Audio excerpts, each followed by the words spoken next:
Welcome back to the Real Ethereal Show, everybody. This is like marathon gridding day. We're doing so many episodes today because it's so fun and great. Boonler is gridding. Boonler. So, and this is, again, I'm going to say this again, it's the third time. You guys asked for it, so you get what you asked for. So just know, viewers, when you ask, Laura Boone delivers. I deliver. So, you guys gave me some great questions and comments and requested inside gridding, which we just did 2 episodes. So if this is the first one you're watching, please go back and watch the other 2 because we did all the inside of a house and we talked about just basics of gridding and all kinds of crystals and what to use them for in your house, like your kitchen, your children's room, your master bedroom, protection, creativity, all kinds of really cool things. So check those out. Today, though, we are going to focus on outside the house. Outside, which has its own set of fun facts and really cool things that you can do to protect your property and to, bring the good energy to your property and promote happiness in your family, etc., etc. Help your plants grow. Can't wait to talk about that. So we're going to talk about different and show you different things you can do outside. The first one I want to talk about is, let's get to the basics, the black tourmaline, and just how do you protect your home and just do a basic grid. And here we go. It's just as simple as it can be. You can literally, you take the 4 corners of your property and you just bury, you set your intention, you clean your stones. I like black tourmaline. You can use any other kind of black stone. And you clean them and then you set the intention. And then I like to use sage. So I burn sage around the property.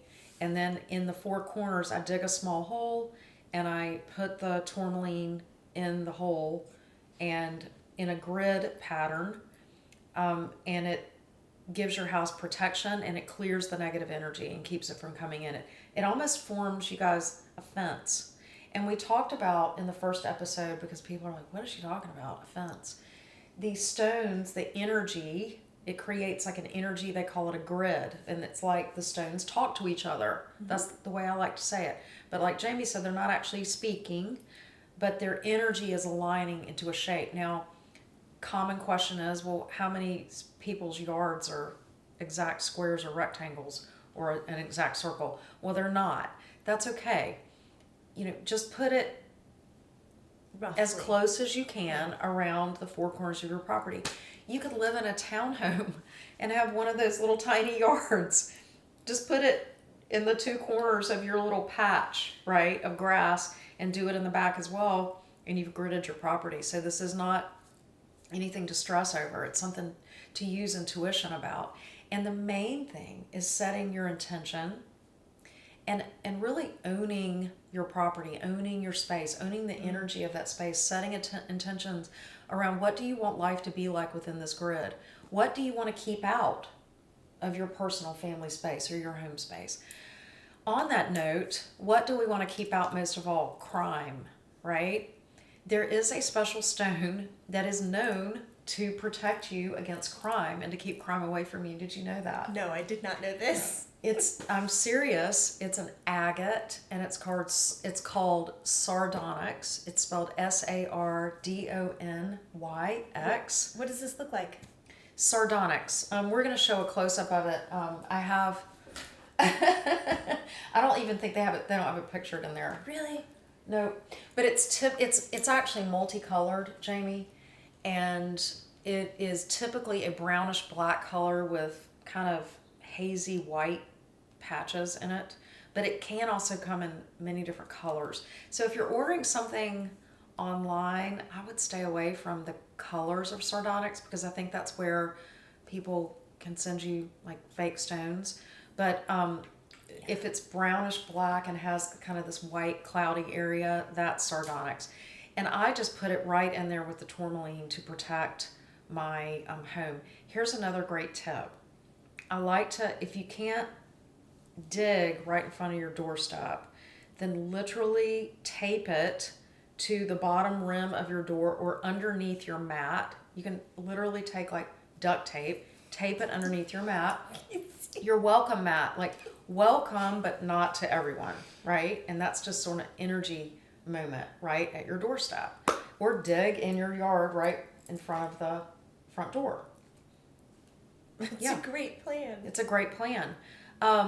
The other thing, we talked about on the previous episode, you can do the porch light. A lot of people will do a porch light and then they'll do the four corners and out in front of the front door. So I never thought about gridding my porch. Oh, yeah. Poor thing, that's like no man's land. You grid your house, you grid your property, but your entrance is so important. that is. It's so important. I mean, if your entrance is mostly in the garage, like people cut through the garage and come in the door, I'd tape Sardonyx and black tourmaline right on that ledge right above the door. Okay? I mean, again, this is not rocket science. I want to do an episode that's what is in Lord Boone's bag. No, it's like Easter. No. It'll be like an Easter egg hunt, and you'll find all of Laura's crystals that are all hidden all over the house. That would be a fun episode. Yeah. Okay. So we talked about the yard. Let's talk about gardening for a minute. Wait. Yeah. You mentioned the big plan. Yes. What if you're trying to sell your house? What if you do want the strangers to kind of come in and look at it because they're going to buy it? That's a great. Okay, so again, black tourmaline and sardonyx and the black kind of grounding stones, they don't keep people out. Jamie, it's like a screen porch for energy. It keeps the bugs out, but lets the good breeze in, right? So you can see through it, So the buyers are the good breeze. Yeah. They get to come in. But we people talked with bad intentions, that's lower vibration. It blocks them out. Listen, if I were selling my house, the first thing I would do, well, first of all, my house already has natural, not radiated, natural citrine in the left corner of the house if it's not a bathroom. We talked about this in the first episode of the gridding segments. That's the first thing. But then I would have citrine maybe at my front door during the sale process, maybe on the mat, maybe out on your kitchen table, when you have all the realtor stuff. I mean, I would go right for it, have a beautiful citrine crystal right there on the listing brochures. Hello, abundance. That's pretty cool. Buy my house, right? So it just think through it in that manner. Again, citrine, natural citrine is called the merchant stone, and it brings money, abundance, things, all of that. Helps money flow. I will say, for those of you in apartments or condos or people who just don't have a yard, yes. Like my office doesn't have a yard, and it's one unit in a larger building. Complex. Mm-hmm. And so we gridded the corners of the space, and we did the black tourmaline, and that building in that year was broken into, vandalized, windows were busted, and the second time it happened, same thing. The landlords called us and asked, so Love and Light, are you the guys doing this? Because you're the only suite that had nothing vandalized, nothing broken, nothing stolen. And I was like, nope, they didn't touch our signs, our doors, our locks, nothing but the people next to us, across to us, constantly. This works. So it's almost like they don't see you. This stuff works. It works. You can imagine on a property line. And guys, Sardonyx, I'm not kidding you, get a little piece of it, get a little piece of black tourmaline. I have bracelets, I have black tourmaline bracelets. Put it in your wallet. I'm not kidding. Put it in your car. I have smoky quartz, black tourmaline, and a little tiny piece of Sardonyx in my well of my car. I'm just saying, my purse, I've got shungite and black tourmaline in my purse. So, yeah. Not in my bra today. No, not trying to give you TMI, because we talked about that earlier. Did. But hey, why not? Why not? Why not? Okay, so gardening. Let's get back to gardening. I had a Aranawada. I can say it now after 3 shows. Now I said that. I can't say it. You know who you are. Thank you for all your questions. See, I keep answering them. She asked about gardening. I love this question because crystals can be so good for your plants and growing your plants. So I have a handful of stones here I want to talk about for plants. I'm going to give you the top two, though, that everyone uses hands down all the time are moss agate. That's number one for gardeners. And number two is moonstone. And remember, we talked about moonstone is the creativity expansion stone that you can use in your kitchen or in an art studio or whatnot. But it's also really good for plants. Other ones that are great are citrine. Again, citrine makes things expand, brings abundance, right? Citrine, amethyst, malachite is really good for plants. Clear quartz. You know, I'm going to ask Jamie to tell a little story because it made me think of this when I was doing the show notes. You had a plant that was dying. We were actually on a work trip together, and you tell the story. What happened? This is my ficus. Yes. My poor ficus. That was the first plant I bought 11 years ago when I opened up my office. And we moved into a new space. In the last year, it hasn't been doing well. Leaves aren't growing. She got angry and got sad. And it dawned on me one day. I was like, oh, you know, I'm going to put some crystals in her pot. So I started asking, like, what do I put in? What are you attracted to? And I grabbed some amethyst and I stuck 3 of them just in the pot with her. And they're right on top. I've watered her just the same. I haven't fertilized her. I haven't done anything different. She looks fantastic. Have you seen her at the office? She has new growth like crazy. She's standing up straighter. She's stronger. And it just... She didn't make any other changes. No, it's crazy really amazing how that worked. Well, you know, an amethyst is such a good physical health stone. So it's physically healing. I feel like a bad plant mommy. Do you know what I mean? Like, looking back, that was something so easy I could have thought of. And we don't think of putting our pretty crystals in the dirt. Well, it's just like, what? Yeah, but that brings up another point because I always get this question. If they're bigger, does that mean they're stronger? No. And if they're polished, does that mean they're better? If they're rough? No. You can buy chips that are not even polished. Sometimes they're polished, sometimes they're not. You can get bags of chips of amethyst. Just sprinkle a few in the pot, right? You can do the same thing with black tourmaline.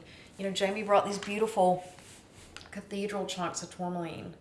That's natural tourmaline. It's not polished. This is polished tourmaline. Same thing, right? Who would want to polish this beautiful cathedral stone? But it doesn't matter. These are still just as useful. Tourmaline comes in chips. So I put chips in the ground in the corners, and that's fine too. I put chips in the plants. You know, I like your idea, especially with potted plants, because obviously that soil's not going to stay there like it would in a garden, or you're going to pull plants out and replant, whatever. So to just have stones that you set that are big enough to see, that you just set there in the pot, that's all you have to do. And it really works. It really worked. It's wonderful. I was amazed. Yeah, I want to talk to you. This is something I don't know much about. It's part of why I asked Jamie here today. Can you talk about, well, first of all, let me back up. We also sage the property, and you do this. You burn salt. I do. I like to burn salt. I like Florida water, and I like chimes, sounds, or clapping. To clear the property. Yes. So walking around the property clapping, yes, your neighbors are going to think you're They love me. woo-woo, but we know it's not woo-woo, it's actually true. Yay! And you can use chimes, sound bowls, burning salt. I can't wait to see that. I've not done that before. Sage, all of that is wonderful as well. Yes. But I wanted to ask Jamie about ley lines, and is it geopathic stress or geopathic? There's a word for it. This is something I don't know much about, but Jamie does. So let's talk about that. And that actually goes inside and outside, but Yes. we're going to talk about it both ways, but you could do it outside. Tell us what that means. Simple version of ley lines is, think of, we have longitude and latitude lines, right, for measurement to find out where you are in space. But the Earth has like meridians, like our body has meridians. hang on a second. So these are not meridians like that are actually on a globe, like you can see them. So this is not a man-made meridian. Are you talking about energy meridians? Yes. Or, like, so they're not seen with the naked eye. I don't know if people see ley lines with their naked eye. Maybe some people do. I don't mean to interrupt you, but I just No, wanted to that's get really clear. cool. So you're talking about like when Darshana does Reiki and talks to me Yes. about my lines of energy, you're saying the earth has it as The well, earth which has makes that as sense well. to me. Okay. Yes. Cool. So think of the earth has these meridian points, these meridian spots. And this is where the energy runs deeper. It's like a geo pattern here. The earth has an energetic pattern or pathway. And I got into studying this because my son was not a good sleeper. We tried a lot of things. Crystals, we tried dreams, all kinds of stuff. I even hung like an egg in a sock above his bed or something because we thought it was tooth pain or whatever. Like a white witch would do. There you go. Yeah. There you have it. But it didn't really work, and somebody said, oh, he might be sleeping in a ley line, and I went and got my dowsing rods, specifically set my intent to measure the energy movement in a space, and sure enough, right in line with his bed was this heavy, dense energy. So they're not close together. This isn't like a nervous system where there's a bunch of ley lines together. The earth is quite a large structure. How wide are ley lines? Are they all different widths? They're all different, but think of impact, indents, we're going to make up words, intense energies. Okay. And it runs. So my kid was laying in this energy and just getting charged, just being run with it all night. And she's written a book about how sensitive her child is, so that was even more. He is, poor thing. Yeah. So what did I do? I just scooted his bed over. Kink. Kid slept all night long. Isn't that amazing? Just get How him out did of you it. know when you were finding the ley line? What did you?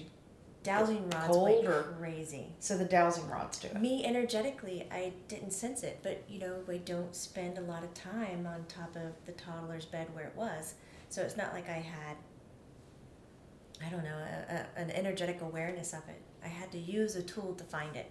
So now I Oh. look for that in houses to see what's Where to keeping place the house furniture. in balance. What are you sitting in? Where's your kitchen at? What's happening? Because you can feng shui, you can use crystals, you can do energy fixes, is what they call them, energy fixes, to kind of lessen the Irritation. response, that the ley line does. So I would imagine, we were talking about what crystals to plant with plants. So that would be a great tool to use as to where to put things. Yes. Like if you're going to plant a tree or you're going to plant your garden, to get out there and figure out if it's on a ley line or not. So would Yes, you there plant are- a garden on a ley line or not on a ley line? not. An Okay, because edible it's not garden? peaceful there. No, it's not peaceful. Okay. But if you were planting some like hardwood tree, like we're looking at oaks, elm, I would definitely consider doing that as reduction in the energy. Because for me, trees of that nature, even pines, can absorb that energy and use it Oh, so trees are different than than the plants. plants. Now, that brings me to another question because we were talking about stones that we use for gardening or the yard. And Jamie brought up another one that you love, which is tree agate. You mentioned moss agate, and I was like, my favorite's tree agate. Yes. So you use that with trees or anything. Doesn't matter. No, It helps things like grow. me, I haven't been putting crystals out around the trees and things like that. I use them for gridding, but for my tree agates, I use them mostly for beauty, calming my energy, finding centeredness. But they're great outdoors, I would imagine. I would imagine so. Yeah. Most of these agates I've always read are great outdoors. So, great. So, anything else? Yeah, you know what I have in my head? What? I have a list of questions I want to ask Oh you. my gosh. She did this last time.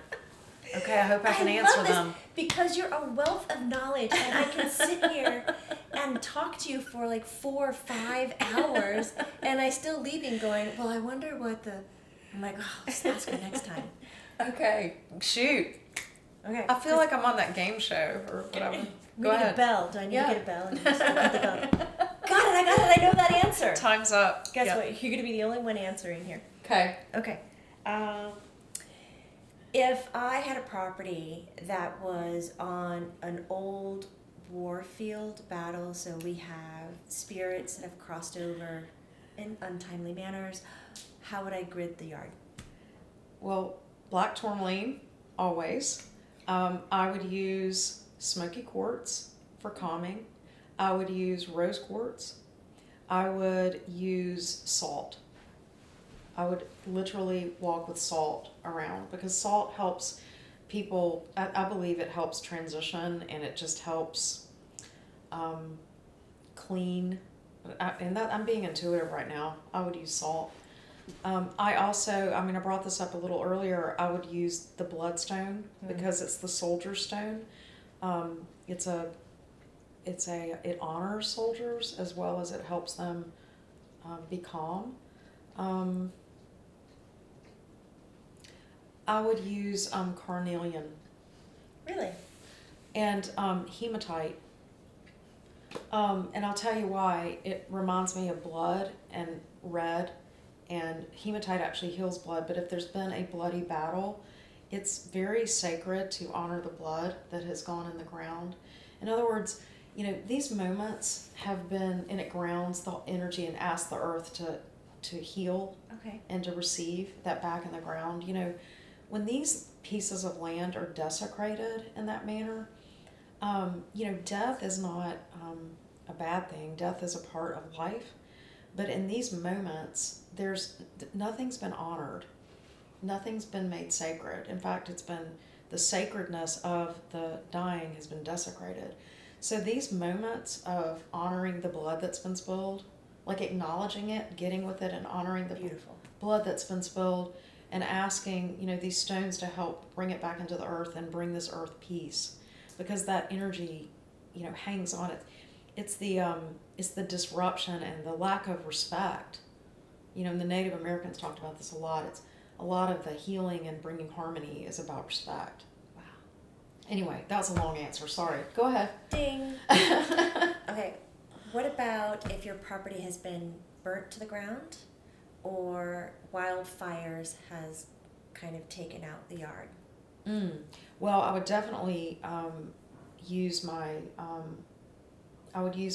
first of all, my green stones or my growing stones. So I would use my tree agate, my moss agate, my amethyst for healing because everything's been burned. But then I would use my, you guys know I do astrology. I'd use my higher chakra stones. I would use my celestite. I would use my scolasite. I would use my white stones because you're honoring, fire. And I do astrology, so I'm thinking of Uranus right now. And Uranus is the great destroyer, and it matches up with fire. So the great, things are destroyed in order to allow space for growth. So I would honor the ground and the growth. I would ask for growth with the green stones and the growing stones. And then I would go to my higher chakra and I would ask for inspiration and for the new ideas and inspiration to come as to what's going to come to the space. That's what I would do. Awesome. What about if you lived in New Orleans and you had a lot of bad weather, flooding, Oh. and the land was mistreated that way? Yeah. I would stay away from a lot of the stones that I just said. I would stay away from Moonstone. I would stay away from any of the higher chakra stones. I would stay away from the rose quartz. And I'll tell you why. A lot of those quartz, a lot of the creative stones that are connected with, I'm talking astrology, Neptune energy, that creative and higher level energy is also associated with water. So you wouldn't bring that up? No. So if you were on a floodplain, same thing? Correct. I would want to work with the earth stones to bring that solidity. So I'd work with my agates. I would work with, again, these black tourmaline stones. Yeah. I would work with metals. I would, another stone is copper. Just thinking copper. Yeah, I would work with my metals. right? Because those are all the polar opposite of the flooding and the creativity and the feminine, right? Flooding is there's a lot of too much feminine. You know, it's about bringing balance, not eradicating that or dishonoring the feminine, but it's about bringing balance. So when you're in a floodplain, you need the balance of the masculine and the earth energies. Okay, you keep talking about astrology. Yeah, sorry, but No. they're actually very interrelated, but that's a whole nother show. Yeah, and if I didn't want this episode to end without me getting this one in at least. You knowing the astrology, is there a perfect time to grid your property? Like, can you do it in Mercury retrograde? Can you do it when, or That's is there so an great. alignment? I love that. Is there a thing like that? Well, I would absolutely. Oh There my is? goodness. Yeah, and that could be literally like a season of shows. But I'll go real simple. Okay. And I'll talk about, one of the biggest, the easy things to think about are the equinoxes, where the sun is the closest or the furthest. The beginning or the end of the spring or fall cycle, right? Working with stones as to what, thinking about the seasons that those equinoxes are bringing in and out of that type of energy, whether it's the energy of winter and fall or the energy of summer or spring. Those are two very different energies, Yes. right? So you would use stones around that. But I'll go even more simple, moon phases. So a full moon is when everything is coming to fruition and needs to be born. So it's I would use a lot of polar opposite. I would use a lot of calming stones because things are being ushered in. Does that make sense? Yes. And then with a new moon, I would use more energetic stones because a new moon is you putting your intention out there and starting something. So I would use my growth stones and my energy stones. Okay, I have one more question. I know they're telling us we're run out of time. But we're going to This is extend such a fun We're gonna extend conversation. it just a little bit longer.